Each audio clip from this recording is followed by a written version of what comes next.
Ai posting na poll a cikin group ɗina akan wace tutorial kuke so ta zo muku a next video nawa da zan yi posting akan wannan channel. A cikin abubuwan da na bada zaɓi akwai make money online, AI tutorial da kuma mining updates. Wanda a cikin waɗannan zaɓukan guda uku, make money online shine ya samu damar lashewa a wannan karon. Da haka a cikin wannan bidiyon zan nuna muku hanya mai sauƙi da za ku iya samun daga 5,000 zuwa 10,000, 20,000 ta hanyar amfani da WhatsApp. It is 100% free and paying just like make money 11 wanda na yi posting a baya. Amma abin da ya ban mamaki a cikin zaɓukan gaba ɗaya, mining update bai samu zaɓi ko guda ba. Me yake faruwa ne? Anyway, kamin mu shiga a cikin wannan bidiyon da zan nuna muku website guda biyu da za ku samu kuɗi for free ba tare da kun saka ko sisi ba. So, godiya ga dukkanin masu biyata a wannan channel ta HIKIMA FASAHA TV. Ina farin cikin kai subscribers 12,000 akan wannan channel. Wannan ya faru ne saboda ƙwarin gwiwa da kuma ainihin addu'o'inku da kuke yi min. Ina ƙara godiya sosai. Idan kai sabon zuwa ne baka yi min subscribing ba, kai subscribing, kai liking, sa'annan kai share. Website ta farko da za ku iya samun kuɗi for free kimanin 10,000, 1,000 zuwa 10,000 za ku iya samu, ita ce Goshiya. Goshiya kamar make money online ce. Akwai buƙatar kai tax, sa'annan sai ka kammala tax ɗin za ka samu kuɗi for free kuma za ka yi withdraw. Tax ɗin ba shi da wahala kwata-kwata. Zan nuna muku yadda ake yi. So daga farko za ka danna link da ke description na wannan bidiyo, za ka je ka yi register da wannan website. Registration ba shi da wahala, abin da ake buƙata kawai daga number wayarka, sai email address, sai password. Shikenan za ka danna akan sign off, ka kammala register. So page zai kawo maka shine wannan. So kana dannawa akan nan zai ɗauke ka zuwa page na tax. Za ka ga sun ce an baka naira 100 for free. So abun muhimmanci a cikin wannan tax ɗin shine WhatsApp login. So idan ka duba ga tax nan daban-daban, kowanne za ka iya shiga ka kammala shi, za ka ga adadin kuɗin da za su baka. Misali idan muka shiga wannan na farko, za ku ga cewa abin da za mu yi wasu 'yan tambayoyi ne ba su taka karya sun karya ba masu yawa ba. Za mu ansa su ga su nan, za ka zo ka yi ticking, ka zaɓa nan ma ka zaɓi tambaya, ka zaɓi tambaya. Bayan ka kammala zaɓawa za ka yi submitting. Kana yin submitting kai tsaye za ka ga cewa sun kawo maka cewa ka kammala wannan, sai ka danna akan receive, kai tsaye ka yi receiving na rewards ɗinka. So za ka bi su ɗaya bayan ɗaya. Misali idan muka zo muka shiga wannan tax ɗin, za ku ga cewa shi kuma gashi nan karatu ne za ka yi. Kawai za ka jira waɗannan sakannin su kammala, kana danna next, ka ci gaba da danna next. Idan ya kai ƙarshe kawai sai ka yi submitting, za ka ga cewa kai tsaye shi ma za su baka wannan reward ɗin. So abu mafi muhimmanci a ciki shine login na WhatsApp. Login na WhatsApp shine mafi muhimmancin abin da suke buƙata a cikin wannan website. Sa'annan kuma shine hanyar da za ka riƙa samun kuɗi da shi kamar yadda zan nuna muku a nan gaba. So amfanin wannan shine idan ka yi login na WhatsApp ɗinsu akan wayarka, akan WhatsApp ɗinka akan wayarsu, so yana ba su daman za su iya amfani da wannan WhatsApp ɗin ne domin advertising, suna karɓi talla, suna tallatawa. So kai kuma daga cikin wannan tallar suna baka wani abu. A duka awa ɗaya suna baka naira 2, amma a farko idan ka yi successful login za su baka 200 kyauta.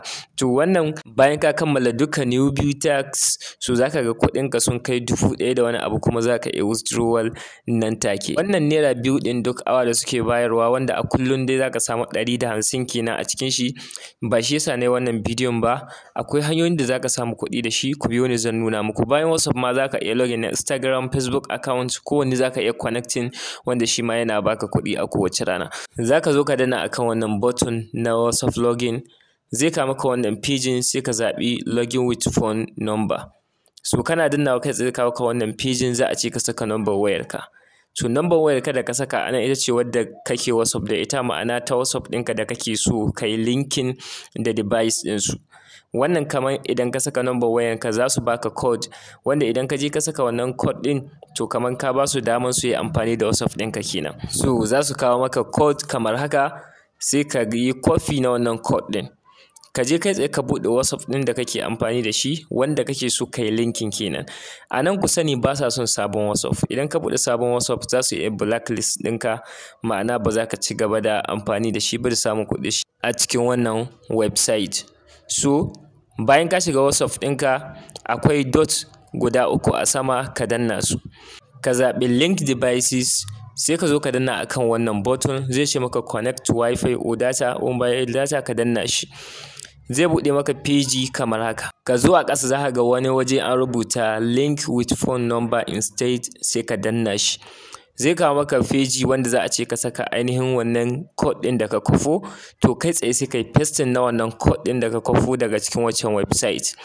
Kana saka wannan code ɗin, kai tsaye za ka ga yana yin loading, ma'ana zai connecting. Zai ce ka saka sunan device ɗin da za ka yi linkin. Za ka saka duk sunan da ka ga dama, saboda nan gaba idan kana so ka yi removing ɗinta ka iya gane ta. So kai tsaye sai ka saka wannan sunan, sai ka yi saving, shikenan ka kammala. So kana komawa a cikin ainihin wancan website ɗin, za ka ga sunna maka cewa ka kammala wannan task ɗin, sai ka yi receiving na reward. So wannan hanyar shine za ka riƙa samun kuɗi da wannan WhatsApp naka. A kullum kana samun 150 a cikin wannan website. So yanda za ka koma a wurin tax naka shine ka koma akan home page, zai kawo ka zuwa wannan page, sai ka danna akan buying withdrawal bank card. So kana dannawa zai baka damar ka saka ainihin sunanka na account naka da za ka yi withdrawal da shi. Daga nan sai ka saka account number, daga nan sai sunan bankin da kake so a tura maka kuɗi. Za ka iya zaɓar famfe ko kuma ofe. Waɗannan su biyun kaɗai suke aiki da su. Wait, don't move. So bayan ka koma a home page, za ka ga cewa akwai inda aka saka invite. To a nan ne fa magic ɗin yake, nan ne za ka samu kuɗi da wannan website. Domin kuwa duka mutum ɗaya ka yi inviting ya zo ya yi successfully login na WhatsApp, za ka samu 3,000.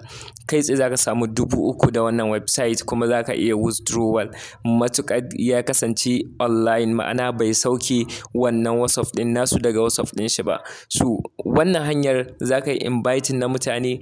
Idan kana da kuma wayoyi za ka iya ainihin yi amfani da WhatsApp daban-daban kai linkin, wanda zai baka damar ka samu kuɗi sosai da wannan website. Yanzu mutane suna samun kuɗi da ita sosai, aƙalla suna samun 10,000 da abin da ya kama da wannan duka a cikin wannan website. Bayan haka akwai incentive rewards, wanda wannan incentive reward ɗin zai baka damar ka samu 600 a duk lokacin da yi 24 hours bai yi on linkin, bai removing na device ɗinsu ba. So za ka samu 600 kenan a kowace rana. Idan kana da mutum 10 waɗanda suka kasance suna active members, za ka samu 600 su 10 kenan a kowace rana. So imagine kana da mutane da yawa a ƙarƙashin ka, hanya ce za ka samu kuɗi da ita sosai a cikin wannan website.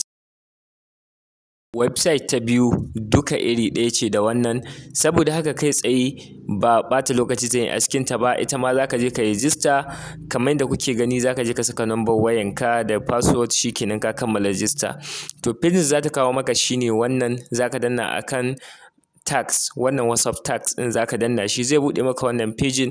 Shi ma kawai number ka za ka saka wanda kake ta WhatsApp, za su baka ainihin code exactly yanda na nuna a cikin wancan bidiyon. Ita ma wannan website haka take aiki, sai dai ita wannan website ba kamar wancan take ba. Idan kana da active members, ku duba ku ga, za ku ga ranjin ɗinsu na active members. Kowanne daily active members ga irin abin da za ka iya samu. A taƙaice za ka iya samun 50,000 points a kowace rana idan kana da 100 active members a ƙarƙashinka. So kun ga wannan shi ma dama ce sosai, wanda minimum withdrawal dukkaninsu kawai 1,000 points ne, ko in ce 1,000 naira. Shikenan za ka iya withdraw kai tsaye daga cikin wannan website. So wannan yadda ake withdraw ɗinta ya bambanta da waccan, domin wannan kuma za ka yi amfani da ita ko ba a Najeriya kake ba. Misali za ka zo a nan sai ka danna akan withdrawal account, zai kawo maka wannan pejin. Za ka ga ƙasashe da dama, sai ka zaɓi wacce ƙasa kake, kuma kai tsaye ko wacce ƙasa kake za ka iya amfani da ainihin USDT wallet address. Wannan yana supporting a kowace ƙasa mutum yake. So ni ina Najeriya, da haka zan zo in zaɓi add Nigerian bank account. Zai kawo min wannan pejin, sai in zo kai tsaye in zaɓi banki, ga su nan da dama. So ni zan yi amfani da famfe a cikin wannan tutorial. Bayan na zaɓa sai in zo in saka account number wanda nake so in yi receiving na ainihin earning ɗina akan wannan account number. So idan kuka duba a nan wurin da aka ce ka saka username ma'ana sunan account naka. So idan muka yi ƙoƙarin saka suna muka ɗan saka space a tsakani za ku ga cewa ba su ba da dama a saka space, za su ce ka saka valid username. So kawai abin da za ka yi amfani da shi shine kawai ka saka ainihin sunanka ya kasance babu space a tsakani da sunanka da na mahaifinka, idan da na kaka ma shi ma ka saka ya zama haka. Nan ka saka password ɗinka na login, shikenan sai ka zo ka yi confirming ka kammala. So kai tsaye da waɗannan website suke aiki, ba su da wahala aiki kamar yadda kuke gani, kowa zai iya amfani da su domin making money online. Ku yi min comment da irin tutorial ɗin da kuke so ku gani a nan gaba, insha Allah zan zo muku da ita akan wannan channel. Duka ana maka ƙarshe wannan bidiyon, da fatan ku ji daɗin wannan bidiyon. Idan haka ne kada ku manta da subscribing, liking da kuma sharing.